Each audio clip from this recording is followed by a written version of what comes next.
Welcome to Your Health, where we explore the latest in health across the country. I'm Erica Cardenas. Stress can take a toll on your overall health, so during Stress Awareness Month, we're giving you some tips to help keep the stress at bay. But before we get started, let's take a look at what's coming up on the show. We'll visit the Giving Tree Cafe to talk about a vegan lifestyle, get expert advice on dealing with diabetes, and we'll explain the benefits of adding a pet to your family. All that and more coming up on Your Health. Stress can impact your health in a number of ways. Some of the physical symptoms can include anything from a headache to an elevated heart rate. But before things get out of hand, here are some simple strategies to tame the stress. Get moving. When you exercise, your body releases a feel-good hormone called endorphins. And when we're active, we tend to focus on the movements instead of our worries. Something as simple as taking a walk will give you these benefits. Just breathe. Set aside at least 5 minutes a day to sit and focus on your breathing. Find a calming and quiet place, close your eyes, and breathe deeply. If your mind wanders, just bring it back to focus on your breath. Research has shown this simple daily practice can relieve stress in measurable ways. Meet up with friends or family for coffee. Relationships that are rewarding can help trigger the release of hormones that reduce stress. Lastly, get a good night's sleep. Not getting your Z's can add to your stress level. To make sure you get enough shut-eye, stick to a nighttime routine that should start about an hour before bedtime. Read or listen to calm music, take a bath, and put down those digital devices. With some simple adjustments, you can keep the stress at bay and your health on track. I recently had a chance to visit the Giving Tree Cafe and talk with Chef David Warr about the benefits of eating vegan and how it can help with stress. David, I heard that eating a plant-based diet can actually help with managing stress. Is that true? Well, I think so. The connection, again, between our gut biome and our brain health is extremely, it's very prominent. And so if you think about a world that you have less stress in your life, just think about that. If you've got just less stress, how much happier you'll be, how much more resilient you are to other issues, and less anxiety, less depression. What that means is you're not popping pills on a daily basis to deal with depression, but instead you're having a green smoothie in the morning. I mean, it's to me, it's a no-brainer. Now, David, you've said that you can be a vegan and then you can also not be healthy at the same time. What does that mean? Yeah, that's a big deal. Being vegan is a step in the right direction. Obviously, the animal suffering issue is wonderful that people are taking care of that, but it's just as easy to be unhealthy vegan or unhealthy meat based. In other words, you can have a bag of chips and a Diet Coke, and that's a vegan meal. And I think we'd all agree that that's not a very healthy meal. So the ingredients that go into the meal are extremely important. That's one of the things that we stress here at Giving Tree Cafe quite a bit. For instance, in addition to being a vegan restaurant, everything that we serve you, we make ourselves. In other words, there's no processed foods here. And the processed food angle is where a lot of the unhealthiness comes in for vegan foods. If you turn around the package and look at the back of the package, you'll see a lot of preservatives, seed oils, artificial sweeteners, for instance, artificial colorings that you don't want to put in your body if you're really looking for optimum health. There's no processed oils in our restaurant. We don't use seed oils here at all. We don't use processed sugars here at all. I think we might be the only restaurant in Phoenix that doesn't use seed oil. But seed oil, if you look, you go on the American Cancer Society, they list seed oil as one of the top carcinogens in our society. Cancer obviously is a big deal in our world. So why not just eliminate one of the main causes of it in seed oils? We're not going to in the food industry because it's cheap. Now, many Americans are lazy eaters, want fast, convenient. Is it possible to still eat a plant-based lifestyle or diet and still have that convenience? The short answer is no, but the extra inconvenience isn't so much. In other words, you don't have to sit by your stove or in your kitchen all day long to feed yourself healthy. Maybe a little bit of advanced planning the night before, or 15 or 20 minutes in the morning might be all it takes. For instance, in the morning, I make my own almond milk and I make a smoothie with that almond milk. And that smoothie's got almost all the nutrition that I need for the entire day. It's going to include all my nutritional supplementation. It's going to include a lot of fresh green vegetables. It's going to include some healthy sweeteners, and it's going to taste delicious. It's going to have some nuts and seeds in it, maybe some chia seeds, some spirulina. And so in the morning, I have my my smoothie, and it's probably most of the nutrition I'll need for the entire day. So now the rest of the day, if I just have a big salad in the middle of the day, I'm usually good to go, because I'm not chronically hungry, because the food I'm eating is nutrient dense, as opposed to most of the food that we eat that's fast and convenient has got very little or no actual nutrition in it. Most people think when they're hungry, their stomach's kind of growling, and that's their sign that there's not some stuff in their stomach or digestive system that needs to be taken care of. But actually, that's not the reason we get hungry. We get hungry when we're nutritionally deprived. And so our body calls to our brain and says, we're missing a nutrient here, feed Erica, she's hungry. And so I can eat that smoothie and I'll go all day long. I'll go sometimes till 5 or 6 o'clock at night, and I'll just realize I haven't had anything to eat, because all my nutrition is already, I've got it all already. That's a really healthy way to eat, and it's not inconvenient. David, thank you so much for being with us. This information was absolutely incredible. Thank you, Erica. It's a pleasure to be here. If you'd like more information about Giving Tree Cafe or their upcoming events, just head over to their website. A great stress buster is listening to calming music, so put on some tunes that make you feel good and relaxed. Music has been shown to decrease heart rate, blood pressure, and cortisol levels.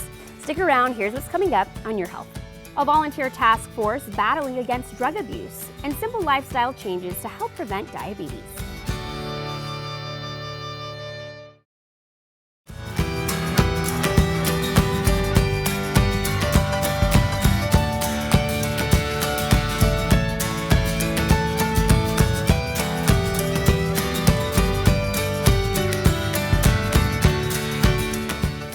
It's National Defeat Diabetes Month, so we talk with Dr. Shad Morvasti on advice on how to cope with this disease.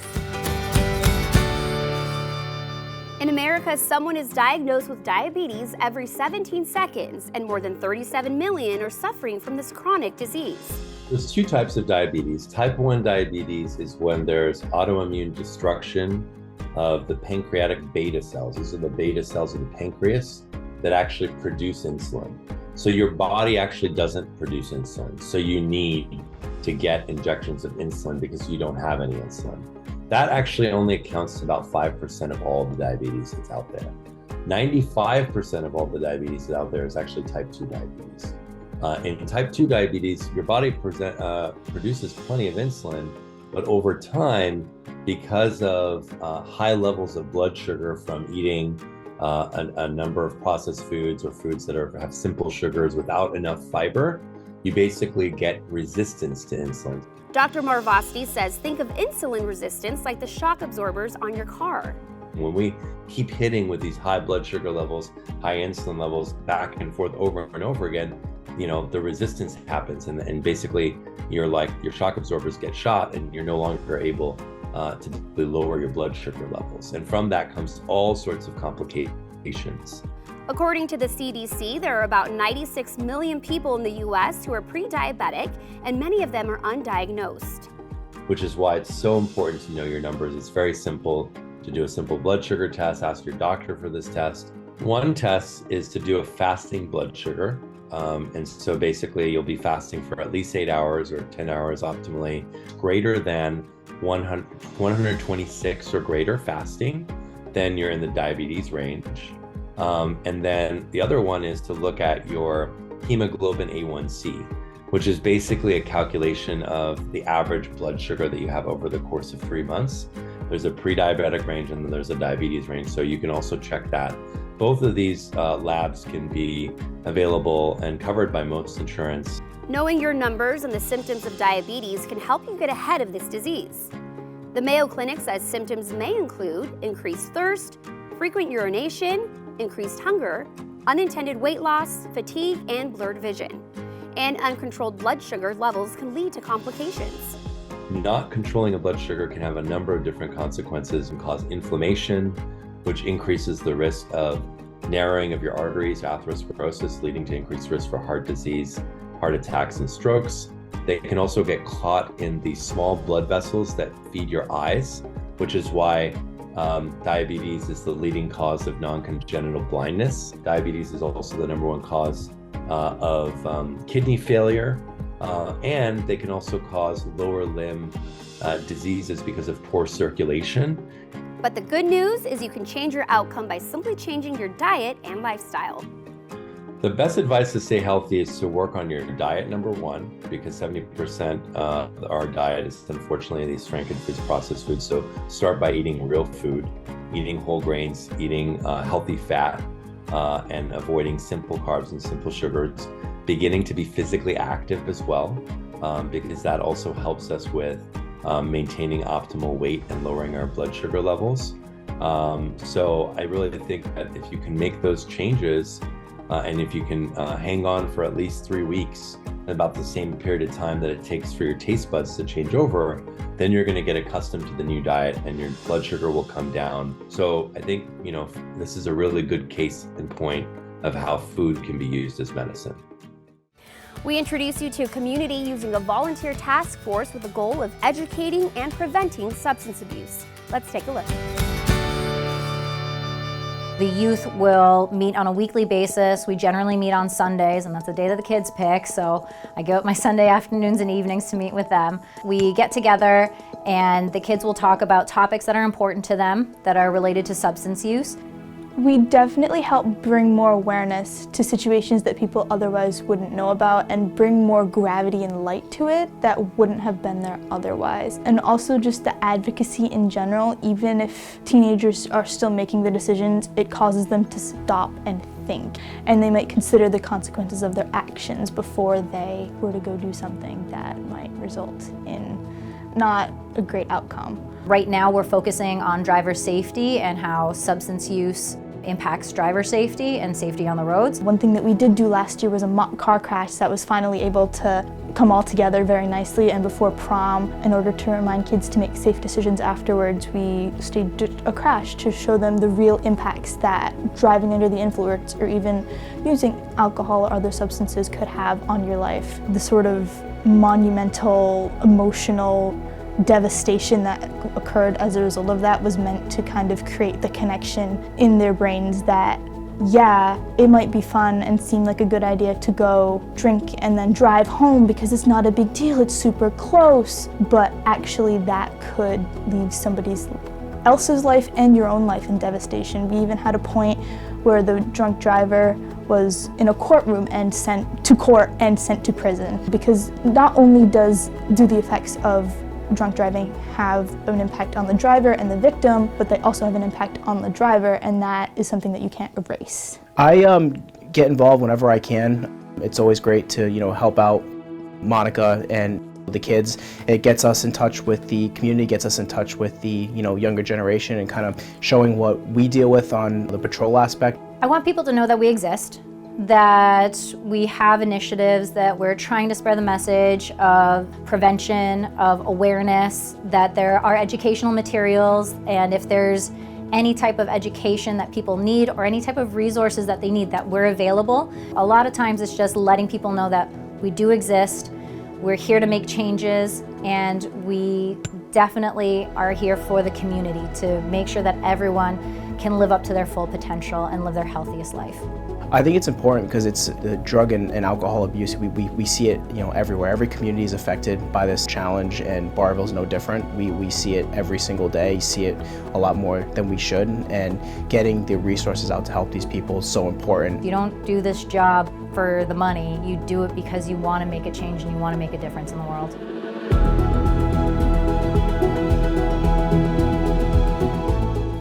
Did you know a small square of dark chocolate can actually help calm your nerves? Dark chocolate has been shown to regulate the stress hormone cortisol and stabilize metabolism. So go for that piece of dark chocolate. Here's what's coming up on your health. Getting the look you desire at La Jolla Cosmetic. And we'll show you how to foster a pet in need.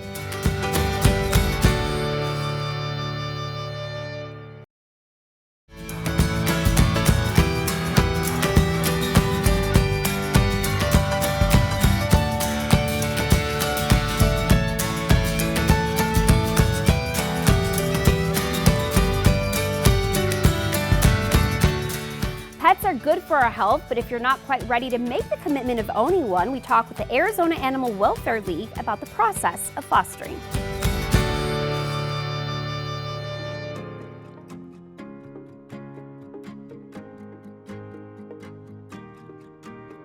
We're here at the Arizona Animal Welfare League to talk about fostering a pet. Joining us now is Katie Frederick, Events and Volunteer Manager. Thanks so much for being with us, Katie. Thanks for having me. First off, tell us about AAWL. Yes, Arizona Animal Welfare League is the oldest and largest no-kill shelter in the state of Arizona, and we rescue and rehabilitate about 4,000 dogs and cats every year. Now, you're a pet foster parent yourself, so tell us what made you become a pet foster parent. So I love, love, love baby kittens, and I'm not able to have an adult cat in my home due to allergies, and so it's a great way for me to be able to give back, spend time with them, and then help a new group right after and not have kind of the burden of keeping them all and that attachment, and that way I know there's always more that need help, and I love it so much. What's the process if someone were interested in fostering a pet?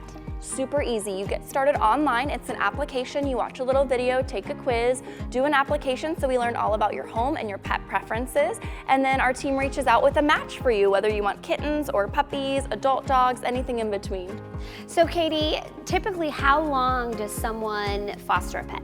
Our minimum is just 2 weeks long. So someone like this, he's a little 6-week-old kitten, needs just 2 more weeks to gain weight for surgery. Other times it's a bit longer, depending if it's like an orthopedic surgery recovery or things like that. But we can find the right match for you depending on your availability. Yeah. So I'm sure there are many advantages to fostering a pet. So let's talk a little bit about some of those. Yes, it's great to socialize. I think it's a great thing to do with your kids over the summer especially. You learn a lot about working with animals if you're not quite ready to commit. If you've never maybe had a cat before, this is a great way to test it out. You get to know their personalities for a few weeks before you commit, and all under a rescue backing. So we pay for all the supplies, all the medical care, anything. You just need the time and love. Katie, what role do foster parents play to the success of AAWL? Oh, we couldn't do it without them, honestly. We get overburdened with a ton of animals all at one time, and they're not all ready to go up for adoption, and so fosters are that in-between. It saves space here at the shelter for us to care for the animals in need and puts them in a home, which opens up another space for someone new. Now, Katie, fostering is a great way to see if you truly want to be a pet owner. Is that correct? Definitely. I think it's a great way to test the waters a bit, especially if you have other animals in your home or kids in your family, to see what it would be like without that commitment. So any final advice that you have for anyone who's considering fostering a pet? Yeah, just open up your heart and mind. Let our team help match the right thing for you. You might think you don't like kittens or that your family wouldn't get along, but maybe just test it out and see, and you might fall in love, and you're definitely helping really important animals. Yes, awesome. Thank you so much, Katie, for this great information. If you're interested in fostering a pet, just head over to their website.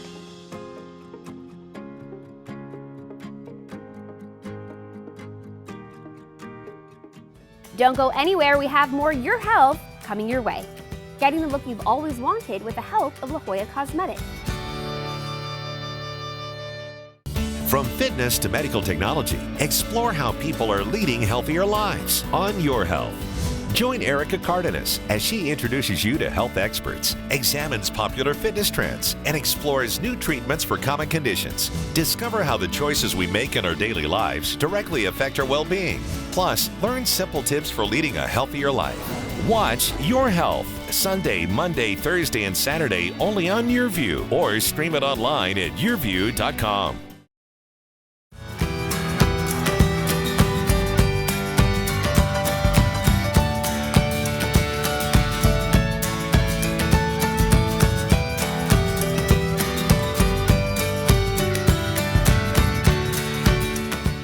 La Jolla Cosmetic prides itself on making your dreams become real, and their doctors can help you create the look you desire.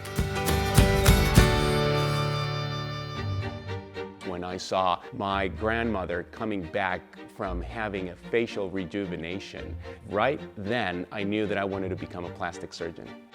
I actually graduated summa cum laude out of my medical school. Then I pursued my career in plastic surgery, and I actually was trained in Houston. I met my wife in Houston. We got married, and after a year, little Hector was born. When he was 8 months old, we actually moved back to San Diego for me to establish my practice here. We love to travel. We love to spend time together as a family. One of my passions is actually wine appreciation. I'm a Chevalier du Tastevin. It's one of the most important wine fraternities, and it's all about celebrating the traditions of Burgundy. One of the things that we love to do every evening is actually finish our day in the wine cellar. Hector reading his book and me reading about plastic surgery, or sometimes even reading about wine. Little Hector and I are passionate drivers of Aston Martin.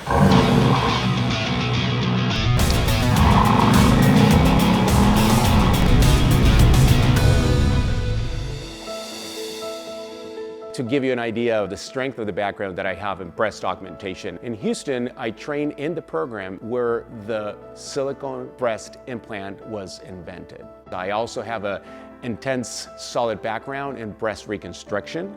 So if we can reconstruct a breast starting from scratch, definitely we can improve the look of a breast. When the patient schedules an appointment at La Jolla Cosmetic, the 35 years of experience that we have as a group immediately starts permeating in that patient experience.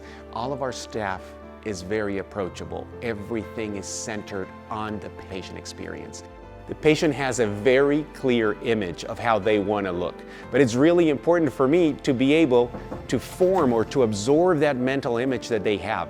So in order for me to deliver exactly the result that they're looking for. So important things are to dedicate time to that patient, to listen to all the different goals of that patient, to have no surprises after a surgery. And that's something that patients tend to fear with breast augmentation, that they don't get exactly the result that they wanted. Simulation is important. So we have, I would say in those terms, two big instruments. One is Vectra Simulator, so that's advanced imaging technology that we have in which patients can actually see the result. We take a picture and then we can simulate exactly how things are going to look. And the second one is also using some dummy implants, sizers that are actually shaped in order for them to be able to appreciate that. How is it going to look underneath a bra or while they're wearing a t-shirt? So a successful breast augmentation is defined by a happy patient.